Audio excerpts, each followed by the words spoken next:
ಗೃಹಲಕ್ಷ್ಮಿಯ ಈ ಯೋಜನೆ ಇಡೀ ವಿಶ್ವದಲ್ಲಿಯೇ ಅತ್ಯಂತ ಮಹಿಳೆಯರ ಆರ್ಥಿಕ ಸ್ವಾವಲಂಬನೆಗೆ ಮಾಡಿದಂಥ ಒಂದು ಯೋಜನೆ. ವಿಶ್ವದಲ್ಲಿ ಕರ್ನಾಟಕದಲ್ಲಿ ಗೃಹಲಕ್ಷ್ಮಿಯನ್ನು ನಾವು ಮಾಡಿದ ನಂತರ ಇಡೀ ಭಾರತ ದೇಶದಲ್ಲಿ NDA ಒಕ್ಕೂಟ BJPಯವರು ಕರ್ನಾಟಕ ಮಾಡೆಲ್ನ ಉಪಯೋಗ ಮಾಡಿದರು. ಭಾಳಷ್ಟು ಆರೋಪಗಳನ್ನು ಇತ್ತೀಚಿನ ದಿನದಲ್ಲಿ ಮಾಡಿದರು. 5,000 ಕೋಟಿ ಇದು ಅದು ಇದು ಅಂತ ಭಾಳಷ್ಟು ಮಾತನಾಡಿದರು. ಆದರೆ ಇವತ್ತು ಕೇಂದ್ರದ ಆಯೋಗವೇ ಇದಕ್ಕೆ ಒಂದು ಮೆಚ್ಚುಗೆಯನ್ನು ವ್ಯಕ್ತಪಡಿಸಿದೆ.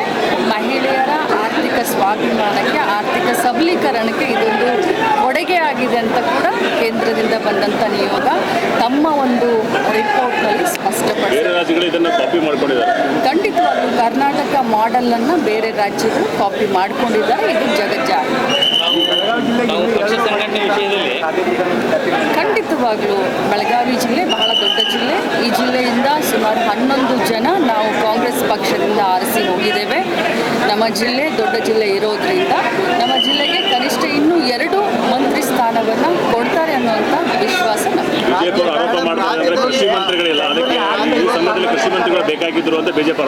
ಬಿಜೆಪಿಯವರ ಆರೋಪಕ್ಕೆ ಮೊದಲು ಯಡಿಯೂರಪ್ಪನವರು ಒಬ್ಬರೇ ಮುಖ್ಯಮಂತ್ರಿ ಆಗಿದ್ರು. ಎಷ್ಟು ದಿನ ಒಬ್ಬಂಟಿಯಾಗಿ ಅಟ್ಲೀಸ್ಟ್ ಈಗ 13 ಜನ ಮಂತ್ರಿಗಳ ಜೊತೆಯಲ್ಲಿ ಕೆಲಸ ಮಾಡ್ತಾ ಇದ್ದಾರೆ. BJPಯವರು ಇನ್ನು ಮರ್ತು ಬಿಡಿ, ನೀವು ಹಗಲು ಕನಸು ಕಾಣೋದನ್ನ. ಇಷ್ಟೇ ಹೇಳಲಿಕ್ಕೆ ಬಯಸ್ತೇನೆ, ಇದು DK ಶಿವಕುಮಾರ್ ಅವರ ಸರ್ಕಾರ ಸಂಘಟನೆಗೆ, ಸರ್ಕಾರಕ್ಕೆ ಪ್ರಾಮುಖ್ಯತೆಯನ್ನು ಕೊಡುವಂಥ, ಜನರ ಭಾವನೆಗಳಿಗೆ ಸ್ಪಂದಿಸಿ ಕೆಲಸವನ್ನು ಮಾಡುವಂಥ ಸರ್ಕಾರ ಇದೆ. ನೀವು ಬರೀ ಇದೇ ರೀತಿ ವಿರೋಧ ಪಕ್ಷದಲ್ಲಿ ಕೂತ್ಕೊಂಡು ಆರೋಪ ಮಾಡಿ ಇನ್ನು ಮುಂದೆ ಅಂತ ಹೇಳಲಿಕ್ಕೆ ಬಯಸ್ತೇನೆ. ನಿರೀಕ್ಷೆ ಉತ್ತರ ಕರ್ನಾಟಕದ ಅಭಿವೃದ್ಧಿ ಇರ್ಬೋದು.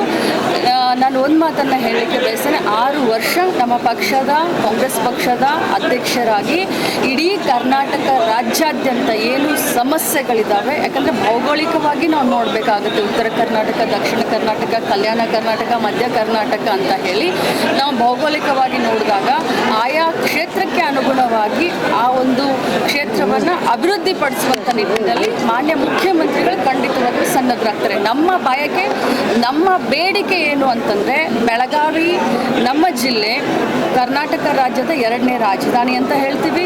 ಸುವರ್ಣ ಸೌಧ ಕೂಡ ಇಲ್ಲಿ ಇದೆ. ಹವಾಮಾನವಾಗಿ ನಾವು ನೋಡಬೇಕು ಅಂತಂದರೆ ಉದ್ಯಮಗಳಿಗೆ ಬಹಳಷ್ಟು ಅತ್ಯುತ್ತಮವಾದಂಥ ವಾತಾವರಣ ಇಲ್ಲಿ ಇದೆ. ಇದು ಬಾಂಬೆಗೂ ಹತ್ತಿರ ಇದೆ, ಗೋವಾಗೂ ಹತ್ತಿರ ಇದೆ.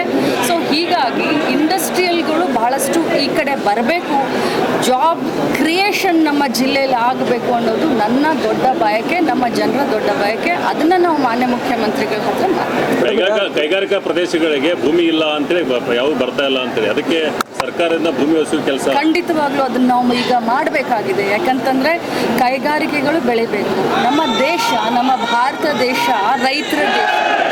ರೈತರಿಗೂ ಅನುಕೂಲ ಆಗಬೇಕು, ಉದ್ಯಮಗಳು ಕೂಡ ಬೆಳಿಬೇಕು, ಮಕ್ಕಳಿಗೆ ಕೆಲಸ ಕೂಡ ಔದ್ಯೋಗಿಕವಾಗಿ ಕೂಡ ಬೆಳಿಬೇಕು. ಸೊ ಇಂಥ ಒಂದು ಸಂದರ್ಭದಲ್ಲಿ ರೈತರು ಕೂಡ ಮನಸ್ಸು ಮಾಡಬೇಕು, ಸರ್ಕಾರನೂ ಮನಸ್ಸು ಮಾಡಬೇಕು. ಕೈ ಜೋಡಿಸಿದಾಗಲೇ ಅಭಿವೃದ್ಧಿ ಆಗುತ್ತೆ. ಬೆಳಗಾವಿನಲ್ಲಿ ನಮಗೆ ಇಂಡಸ್ಟ್ರಿಯಲನ್ನು ಬೆಳೆಸಲಿಕ್ಕೆ ಜಾಗ ಸಿಗ್ತಾ ಇಲ್ಲ, ದಟ್ ಈಸ್ ಟ್ರೂ. ಆದರೂ ಕೂಡ ರೈತರ ಜೊತೆ ಮಾತನಾಡಿ ನಾವು ಅನುಕೂಲವನ್ನು ಮಾಡ್ತೀವಿ. ಯಾಕಂತಂದರೆ ಕೈಗಾರಿಕೆ ಬೆಳೆದ್ರೆ ಪ್ರದೇಶ ಬೆಳೆಯುತ್ತೆ ಅನ್ನುವಂಥ ವಿಶ್ವಾಸ ರೈತರನ್ನ ವಿಶ್ವಾಸಕ್ಕೆ ತೆಗೆದುಕೊಂಡು ಅಂತ ಹೇಳಿ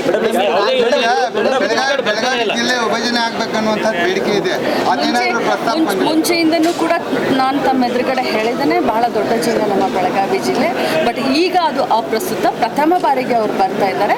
ಮುಂದಿನ ದಿನದಲ್ಲಿ ಖಂಡಿತವಾಗ್ಲೂ ಇದರ ಬಗ್ಗೆ ಗೃಹಲಕ್ಷ್ಮಿಯನ್ನ ಬಹಳ ಅಚ್ಚುಕಟ್ಟಾಗಿ ನಿಭಾಯಿಸಿದ್ದೀರಿ. ಆದರೆ ಕೊನೆ ಹಂತದಲ್ಲಿ ಎಲ್ಲೋ ಒಂದು ಕಡೆ ನಿಮ್ಮ ಹೆಸರನ್ನು ಕೆಡಿಸುವಂತ ಯತ್ನ ನಡೀತಾ ಇಲ್ಲ. ಇದು ವಿರೋಧ ಪಕ್ಷದವರು ಆರೋಪವನ್ನು ಮಾಡ್ತಾರೆ, ಏನು ತೊಂದರೆ ಏನಿಲ್ಲ. ಆದರೆ ಸತ್ಯಾಸತ್ಯತೆ ಏನನ್ನೋದು ಅವ್ರಿಗೂ ಕೂಡ ಗೊತ್ತಿದೆ. ಮಸ್ರಲ್ಲಿ ಕಲ್ಲನ್ನು ಹುಡುಕುವಂಥ ಪ್ರಯತ್ನ. ಯಾವಾಗ ಅದು CM ಅವರು ಬರ್ತಾರೆ, ತಾವು ಅದನ್ನು ಪ್ರಶ್ನೆ ಮಾಡಿ.